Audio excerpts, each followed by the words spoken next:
Malice Diary here, and welcome to Loving Life. The following is a non-fictional story based on my own real-life experiences. What is the purpose of life? Life existed for around 2 billion years, but the why of our existence was never answered. Everyone has different views. While the president argues that we need to make a difference, the genetics scientists argue that we must reproduce. An interesting aspect of life is that we are connected to our environment, our world, and from these interactions, we are able to consistently change our emotions and modify our thoughts. I have discovered only recently that life is a complex and beautiful idea.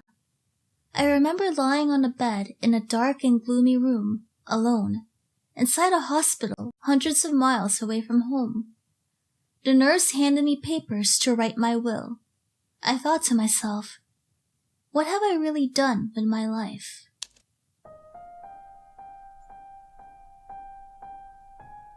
The story begins in the autumn of 2008, my first semester as a freshman at the University of Illinois at Urbana-Champaign.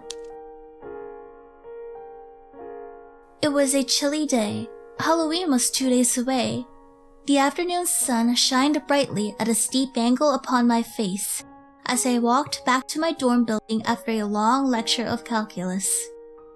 Wednesdays were always the longest days of the week. Hey, cheer up, will ya? A voice sounded behind me as I stepped into and walked down the hallways to my dorm room. It was Brian, a good friend of mine. Brian was a very interesting man. I almost don't remember how we met or how we became friends. But somehow, within the first couple of weeks into the school year, we connected. We shared many similarities. Both wore glasses, both others called geeks, and both slightly chubby. Yeah, I just got out of class. Got a midterm tomorrow, I replied. Ow, I'm sorry. Tests in college are significantly harder than high school, I feel like. I was from Colorado. Went to Fairview High School in Boulder. I was involved in rigorous programs, such as the International Baccalaureate program and the Advanced Placement program. After experiencing these adventures, my brain no longer felt stimulation from these simple entry college courses. Really, I actually kind of feel the opposite. Although I attended my secondary schools in Colorado, I was actually born and raised in Harbin, China. I moved to Boulder when I was around 10 years old without a single word of English. Life here was tough at first. Back in China, I was awarded the best student in class, best student in the district, so on. Naturally, I was taught to be extremely competitive. Wow, that is impressive. I am just a typical above-average student. When I first arrived at the US, I was looked down upon. Classmates and teachers thought of me as that dumb kid who can't speak or understand anything because of my inability to speak English. Our school did not offer ESL classes, and I was often bullied by others. A student was expelled for attacking me in the hallways only weeks after I arrived in the US. However, little changed. Although hard, I had never given up. I did as I was told, I followed the rules and obeyed life. Eventually, when I reached my high school years, I managed to not only catch up to others, but even surpass them academically, but at a cost. I was tired that day and, unfortunately, I had a midterm tomorrow. I finished conversing with friends quickly so I could return to my room to study. On the safe side, I kept grades above a 95% so that there was a buffer zone for my spontaneous laziness. Guess I was losing my competitive edge. What the fuck? 95? What the heck? Study or observe? What a mess. My room is typically messy anyway. Let's just study. As an actuarial science major, I was required to take a course in computer science. However, one of the options was computer science for non-computer science majors. It turned out to be an easy and useful class, and probably one of the best classes I had taken. We covered topics such as HTML, SQL, and even VBA. In my 2 months here, I had only attended one class. The first class where the professor said attendance was not necessary and ended his lecture half an hour early, and I was able to maintain 100% in the class thus far. The second midterm was tomorrow, so I guess I better start studying.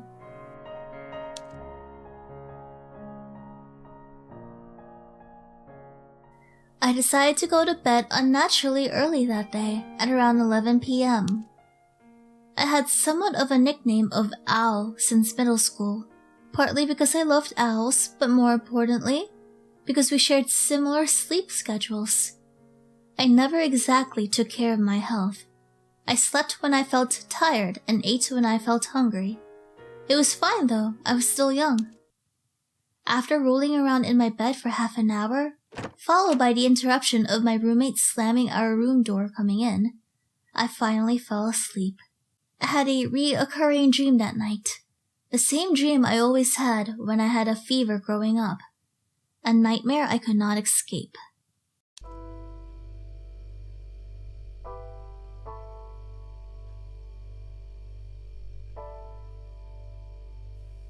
I stood in the middle of endless grass, green and luscious.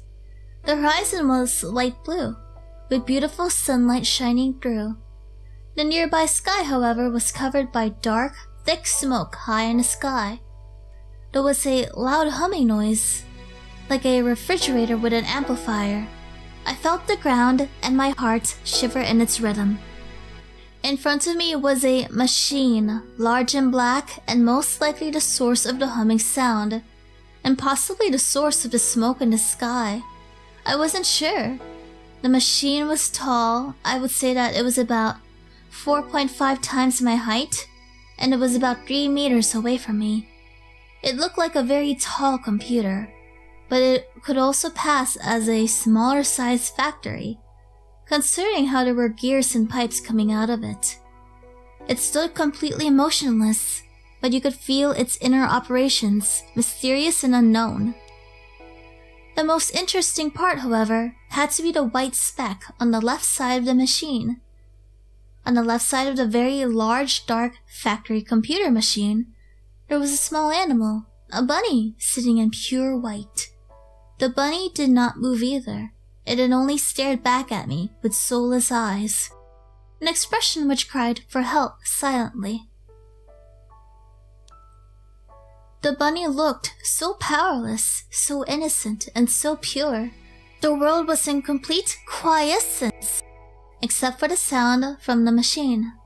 Only the machine, the bunny, and I existed. This feeling translated to absolute horror in the consciousness of my mind, unsure why. Looking at the bunny and the machine, sometimes it almost felt like I was looking at a mirror. An image of myself.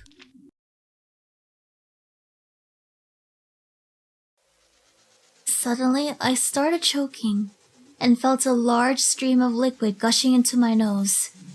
I had been too familiar with this feeling. My nose started bleeding. I quickly applied pressure to my nose and sat up, jumped down from the top bunk. I grabbed a couple of tissues and ran into the community bathroom, just a few steps outside my room. Although I had no chance to look at the clock, I was certain I hadn't had much sleep. I did what I usually do when I have spontaneous nosebleeds like this. Wash my face with cold water, then get a large ball of tissues and stuff it in the nostril. However, this time it was different. Copious amounts of blood splattered everywhere, almost continuously pouring out of my nose in a stream. I knew I was in for a rough night. Z, oh damn, you're having a nosebleed again? Is it bad? A friend walked in, seeing me stuffing my nose with tissue paper. My name is Zhenghua Yang. I never used an English name to go with my Chinese heritage. A good friend of mine from high school, tired of trying to figure out how to pronounce my name correctly, resorted to calling me Z. Since then, it started to catch on. Eventually, it became the name or letter that I would be referred to. Yeah, I guess. Pretty annoying too because I have a test tomorrow, I replied. Do you need help? I can lend you my notes. Nah, it's okay. I just want sleep actually. My friend, Shikank, sorry, was from India. I always found it amazing that he spoke English so fluently, even though he came to the US only a few months ago. I guess this discussion could go into how the Western civilization advancements lead to the age of explorations. But I'm not in the mood. My nose is bleeding. I'm just gonna put some tissue in and try to go back to sleep, I told him as I walked out stuffing more tissues in my nose. Are you sure about it? You should tell your roommate about it in case if something goes wrong. He's already sleeping, it's alright. Shikonk? Hank looked at me with a grunt of dissatisfaction. We walked out of the bathroom and passed by the commons area on my way back. Seemed like many people on our floor were still awake. That spot on your face, is that something wrong too? Hank pointed out a spot on the left side of my face. I felt it and I noticed it was bleeding slowly. No, that's just a pimple. We're teenagers. This is common. Observe and ask. Let's just ask. I'm bleeding right now. I don't have time to observe. We're studying for a midterm tomorrow. What, by talking about guitars? I overheard their conversation earlier. Hank was definitely talking about guitar chords. In fact, I was sure he was playing Hotel California just seconds ago. Maybe it's a test on music theory. Yeah, we're taking a small break. Hank was a kind and gentle soul. He always treated others with respect and kindness, something I couldn't understand. He was always very passionate about community service. Again, something I couldn't understand at all.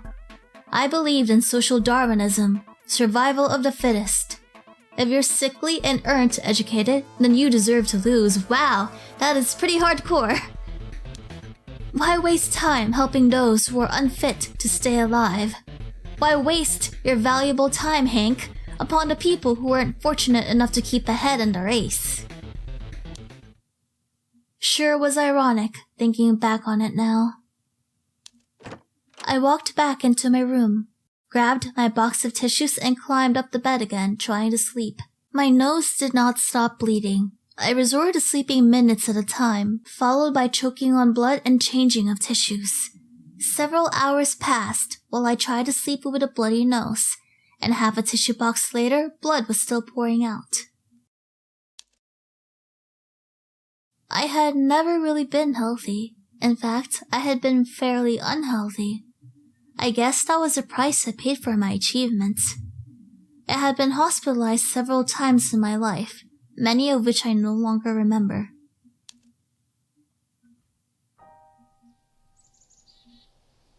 The sun rose.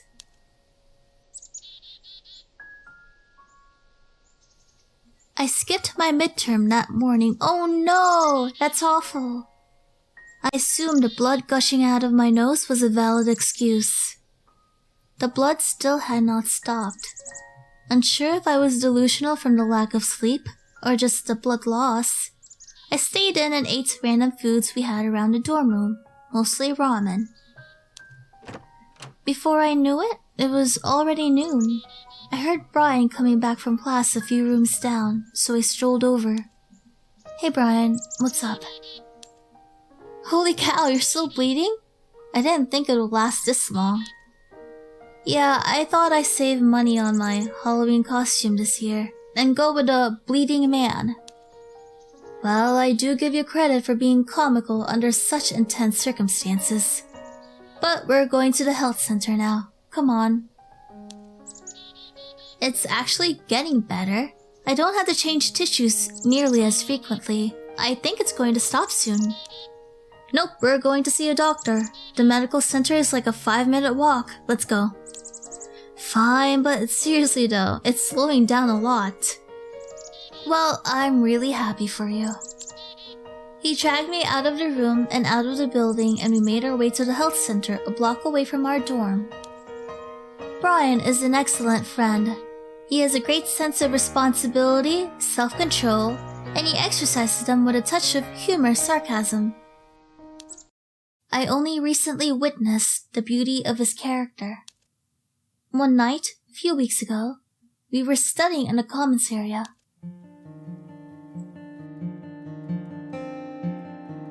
Brian and a few others, including myself, decided to order some pizza sticks to fight against hunger, while a few others said they had dinner and refused. Brian collected the money and made the order. Minutes later, the delivery boy arrived with a large box of pizza sticks.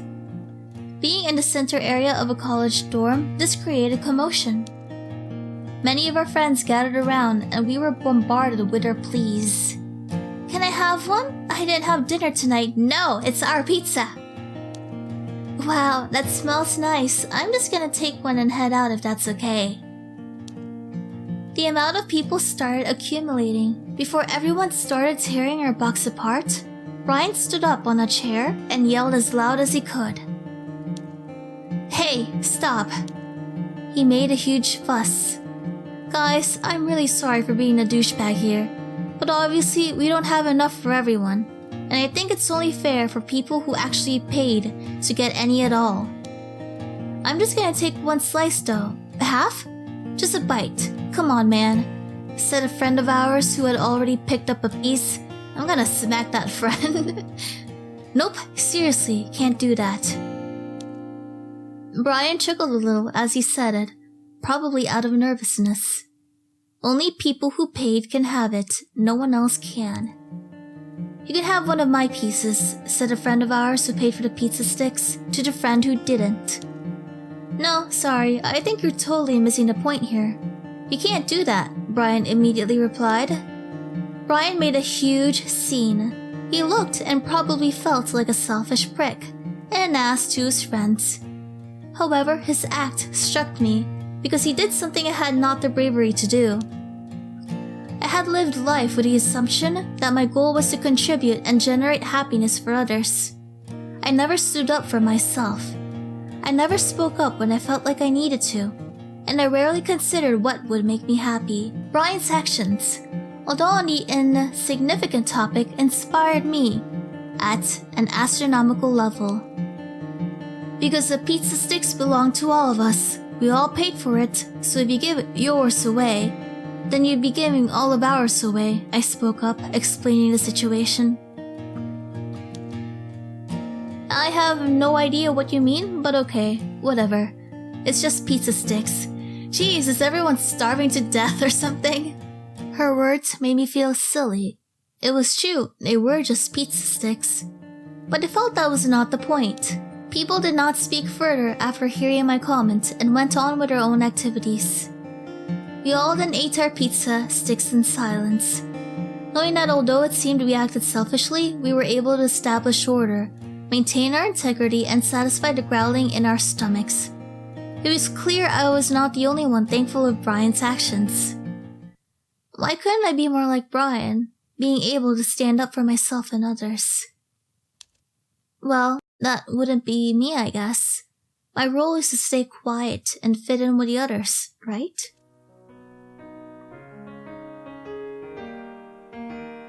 Your face doesn't look as red, Brian commented. Walking made me feel better and distracted my mind away from staring at red ink leaking from my face. We walked past the trees and stepped into the entrance, approaching the front desk. So you're in for a bleeding nose. The nurse, well, receptionist, perhaps, asked me after taking a glance at me. She wasn't exactly in the mood to work. Yeah. How long have you had this nosebleed? I looked down at my watch. Around 14 hours? The nurse turned her head up and stared at me in disbelief. Wow, that long? You know you're supposed to get medical attention if a nosebleed lasts more than 15 to 20 minutes. Yeah, well, not really. Now I do, I guess. I'm surprised you didn't pass out from the blood loss. Alright, fill out this form and then have a seat. The waiting room was crowded. We found a couple of seats in the far corner. There were a couple of familiar faces here, people from my classes, but I acted as I should as a shy Asian kid and kept to myself. I do that too. Observed a girl from the class sitting across from me? The fraternity guy, or recall I was here once before. Let's go check out the girl. A girl from my class was sitting across from me. Looked like she has a stuffy nose. We sat next to each other in class every day. Probably because she was always late and we had no other choice. I remembered learning about Socrates, the Greek philosopher, and how we enjoyed walking down the streets of Athens, engaging in conversations with strangers. I thought about how much fun it would be to open up and freely talk to people. Oh god, she looked at me. Look away, Z, look away. Avoid all eye contact. I do that too. Let's just recall. I was here before, for free bottles of Advil. Our monstrous tuition covered weekly free bottles of Advil. Hank dragged me here to get them, and then we sent them to countries in Africa, where pain medications were scarce. Wow, that sounds really nice of him. I wonder if those pills actually helped someone. I would like to think so. I guess it kinda made me feel better, knowing that I helped someone out there. After waiting a long time, we were called in. He had his nosebleed for 14 hours, said the doctor with a heavy Asian accent. That's really quite a long time. Yeah, you told me this already, okay? You're supposed to get medical attention if a nosebleed lasts longer than 15 to 20 minutes. Yeah, I heard. Well, let's take a look. The doctor walked closer to me and pulled out a tissue in my nostril with a larger tissue. Much to my surprise, the nosebleed had stopped. Not a single drop of blood. Perhaps the walking helped? Do you know why this happened? Well, a couple of things. Blood usually needs platelets to clot properly. Platelets are these small cell fragments that flow in your bloodstream along with the other cells. The purpose of platelets is to stop bleeding when it happens. I'm sure you've heard that in biology class. Yeah, like years ago. Freaking erythrocytes and leukocytes and whatever. Yeah, I have, but what's wrong with my platelets? Yeah, this isn't normal. Normally, nosebleeds should not last longer than 15 to 20 minutes. This could be a case of blood platelet deficiency, resulting in blood not clotting properly, he said while smiling a creepy smile. Have you had any red dots or rashes on your skin recently? A couple of weeks ago, I had a cluster of red rash on the side of my elbow. That was most likely what we call purpura, which means cluster of blood vessels bleeding. Oh shoot, that's bad. I'm going to assess your physical abilities real fast to see if there's any bleeding into the brain, because that's the most dangerous. This scared me. Looking at Brian, it scared him too. Alright, I stood up. I was instructed to perform silly movements around the room. I nailed the test. Wonderful news. I wasn't bleeding in my brain. Everything looks good. I'm going to reschedule to come in tomorrow morning to do a checkup to make sure everything was okay. Really, make sure you don't do anything physical, because if you're still at a dangerous level, you'd want to stay safe. Try to avoid moving around too much. Stay in as much as possible. Alright, I can do that. Okay then, before you leave though, take this and go downstairs to get your blood drawn. He handed me a note for a lab test. I cursed in my head. I hated needles. Haven't I lost enough blood today? Right now, I asked, almost moaned. The doctor looked at me confused. Yeah, right now. After my blood draw, we headed back to the dorms in time for dinner. I thanked Brian for seeing me to the medical center. He then headed late to class. Aw, that was nice of him. I walked back into my dorm room to find my roommate gone. Realizing I left my phone in my room just then, I picked it up to call my mom, thinking she might be interested in an update. 23 missed calls, all from Mom. I needed to call home more. I hadn't been in touch with my parents recently. At least not as much as my mom would have liked. I came from a very loving family, and with love came overprotection. My mom had always been worried about me when I was away, and for me to go to college had been her worst nightmare. She required me to call home every couple of days, which I followed at first. However, for one reason or another, I logged once and again. This time around, I had not called for weeks. There wasn't much need to talk to my parents, really. They were all good and well there, and I was all good and well here. I love my parents dearly. I now regret my actions at the time. If I had called home more frequently, maybe this whole deal never would have happened. She was especially frustrated when I delivered news about the nosebleed. She told me that being an irresponsible vegetarian may increase the pH level of the blood, and sometimes that might lead to many autoimmune illnesses and other unwanted changes to the blood composition. Huh, I never thought about that. I told her what the doctor told me, and she planned to research on platelet issues and will call later. The conversation closed with her telling me to stay safe and other things Mom would say to her sons.